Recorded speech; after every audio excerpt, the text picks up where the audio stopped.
Assalamualaikum warahmatullahi wabarakatuh. Waalaikumsalam warahmatullahi wabarakatuh. Aduh, mana semangatnya ini?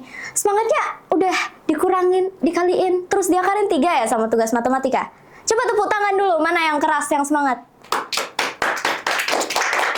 Nggak usah tepuk tangan gitu, aku tahu aku keren, nggak usah ditepuk tanganin. Masa belum mulai udah ditepuk tanganin? Biasa, keren. Oke, jadi hari ini aku mau bahas salah satu hal yang paling horor, mematikan, dan mengerikan bagi seluruh siswa yang ada di dunia. Matematika. Aku tuh ya, tiap kali berhadapan sama matematika, selalu 3L. Lelah, letih, lesu. Kenapa? Karena gurunya ngeri. Masa aku pernah nanyakan, Ustadz, ini kan Balkis punya 15 apel ya? Lalu ia buang 1/3 dari jumlah apelnya. Kenapa apelnya nggak dikasih ke aku aja, Ustadz? Nanya gitu malah disuruh keluar aku. Berdiri aku di depan kelas. Apa ya salahku? Padahal kan logikanya benar. Ketimbang Balkis buang tuh apel yang dia punya, mending dikasih ke aku.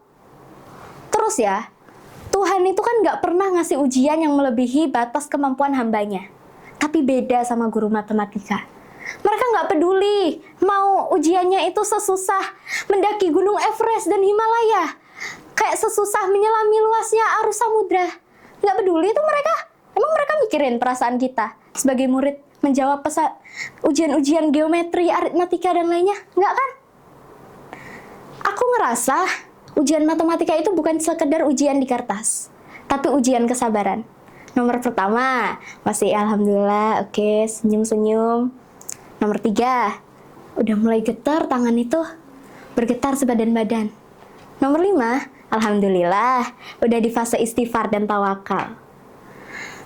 Terus ya, ibu-ibu itu suka sekali sama yang namanya matematika.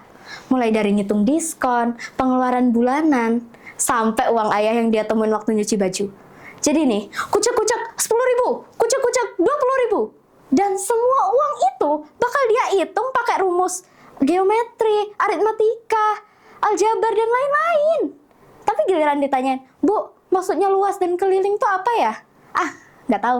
Ibu udah lama nggak belajar itu. Lupa. Selalu itu jawabannya. Aku yakin ini pasti relate ke kita semua. Terus nih ya, kalau di sekolah, kita itu pasti soalnya tuh selalu mencari X. Mau orang sejenius apapun yang hadir di sini, pasti nyarinya X. Udah berasa agen FBI. Kita, lapor, Kijang 1, apakah sudah menemukan buronan X? Lapor, Kijang 2, maaf, kita belum berhasil menemukan rumus yang tepat untuk menemukan buronan X. Udah kayak nyari buronan internasional. Nyarinya X terus. Gitu aja terus. Tapi kalau dari efek-efek negatif yang aku omongin dari tadi, kita ada juga tahu efek positifnya. Kayak misal kita udah gede nih nanti, pasti disuruh ngitung gaji kan. Kayak gaji 35 juta itu. Barangkali ada aja gitu yang nyelip kayak duit rakyat. Enggak bercanda, maksudnya duitnya keselip di mana gitu. Atau mungkin malah nambah atau ngurang. Nambah karena pakai duit bansos. Enggak, bercanda, bahaya.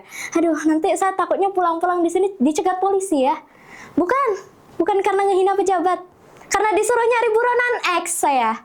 Capek. Padahal saya nggak pernah diajarin skill-skill ngejar buronan kayak gitu. Saya disuruh stand up comedy, tapi saya tiba-tiba disuruh nyari buronan X. Baiklah, sepertinya udah ya sampai sini aja. Pesan aku sih teman-teman, jangan khawatir kalau misalnya kalian belum bisa nyari si buronan X ini. Soalnya aku juga belum. Baiklah, sekian dari saya Kania. Wassalamualaikum warahmatullahi wabarakatuh.